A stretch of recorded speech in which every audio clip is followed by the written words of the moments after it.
and welcome to Faith Afield. Today's video finds us in the beautiful Smoky Mountains, in the Smokey Mountain National Park, and here in Cades Cove.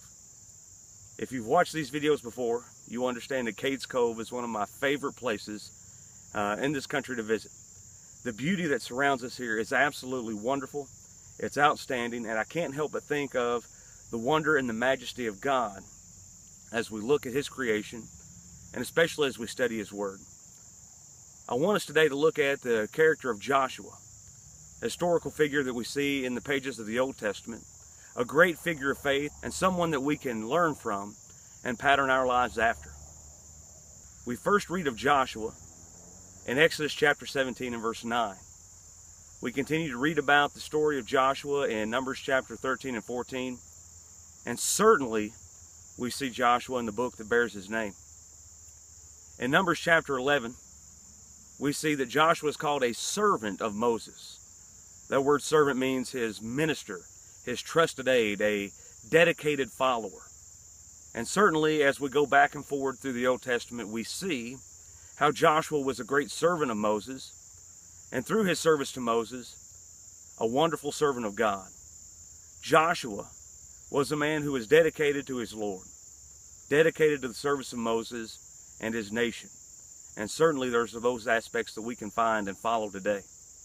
When we look at the character of Joshua, we see all the way back in Exodus chapter 17 that Moses chose him to go out and to fight the Amalekites. He chose Joshua from among all those that he could have chosen to go out and to be his captain on the field of battle.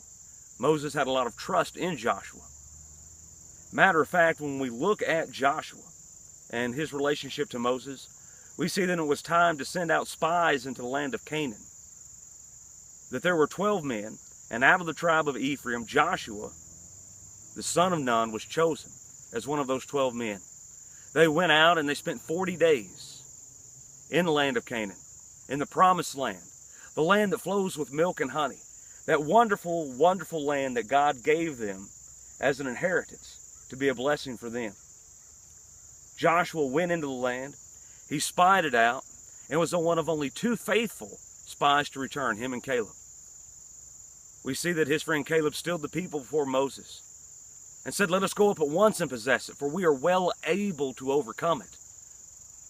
The people didn't want to hear what Joshua and Caleb had to say. As a matter of fact, when we turn to Numbers chapter 14, we see that the people wanted to stone Joshua and Caleb, that they rent their garments. They were in so much grief and anguish that the people did not want to follow God's law. They did not want to accomplish God's will by going into the promised land. But Joshua and Caleb were willing to stand before their entire nation on behalf of God. That's the Joshua we see that comes while Moses is still in charge. When we get to the point where we see Joshua taking over from Moses, at the end of Deuteronomy and at the beginning of the book of Joshua, we see that Moses, and God through Moses, trust Joshua to take after the nation, to take care of, to instruct them, and to lead them. He leads them into the land, and we see that they cross over the Jordan River, and God provides them a dry passage to go into the land. We see Joshua and his followers, the whole nation of Israel, marching around the city of Jericho for 7 days, just as God had described it. He says in the beginning of Joshua chapter 6, "See, I have given into thy hand Jericho, and the king thereof, and the mighty men of valor. Even though they have not possessed it," God said, "it is yours." Because Joshua knew that they could accomplish what God had set before them.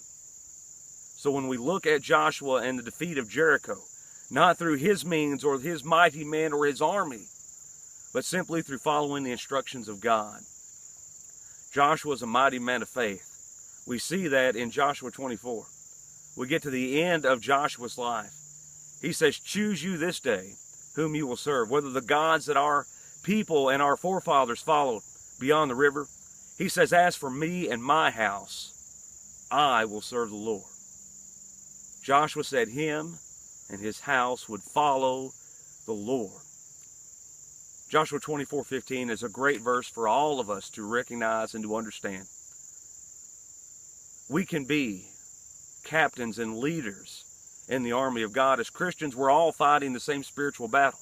We all have to put on our same spiritual armor, Ephesians chapter 6. We all have to go out and to fight the good fight of faith, 2 Timothy 4, 7 through 8. Like Joshua was a good captain of God's host, we need to go out and be leaders for the cause of Christ in his battle. We need to be chosen people, the way that Peter and Paul describe for us to be. We need to make sure that we are doing all that we can to fight that good spiritual fight, to be leaders the way Joshua was, to be dedicated followers of the apostles and the words that they were given through inspiration. Paul said, "Be ye followers of me, even as I am also of Christ." The way that Joshua was a servant of Moses, we can be a servant of Christ through the words that we have recorded in Scripture. Joshua says, "Choose you this day." There are so many gods and so many things and so many different activities that we can be involved in that take up our time and our money and our effort. What are we going to do? Are we going to put God first, to seek him first? Matthew 6:33, Joshua did, and he encouraged the entire nation to follow after him. As we stand in Cades Cove, as we look at the mountains and God's majesty and grandeur, and we look at the boldness that was the man Joshua, are we going to follow after his example? I challenge everyone today. Let's be like Joshua. Let's serve the God that brought them out of the land of Egypt, the God that brought us out of the bondage of sin and saved us through the blood of Christ. Let's be leaders in the army of God.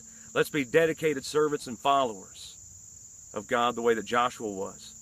So glad that you all could join me today here in Cades Cove. I'm Josh Robinson for Faith Afield. Good day.